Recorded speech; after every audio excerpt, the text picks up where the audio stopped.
गाँ भितरे तांडव रचिला दंता भांगिला घर खाइला धान चौल एवं उजाड़िला फसल अल्पके बर्तिले वृद्ध दंपति।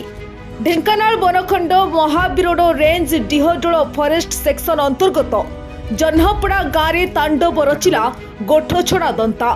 गाँ भितरे पशि भांगिला घर खाइला धान चौल एवं उजाड़िला सुनार फसल। तेबे अल्पके बर्ती जाइछंती वृद्ध दंपति।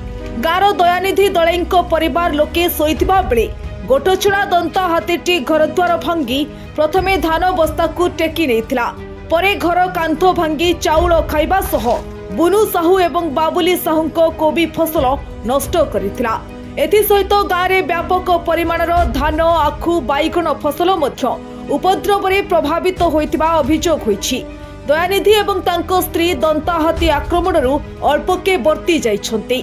दंता आक्रमण एवं उपद्रव को नहीं ग्रामवासी माने आतंकित थिबा जणा पड़िछि। सेपटे दंता हाथीटी गाँ पाख बारबांक जंगल को चली जाइथिबा वन विभाग पक्षरु सूचना मिलिछि। तुरंत क्षतिग्रस्त परिवार को सरकारी सहायता जोगाई देबाकू ग्रामवासी दाबी करिछंती। कामाख्यानगरରୁ प्रताप कुमार साहूको रिपोर्ट, आरंभ न्यूज। अधिक खबर पाई आम फेसबुक पेज को लाइक, फॉलो एवं यूट्यूब चैनल को सब्सक्राइब करंतु।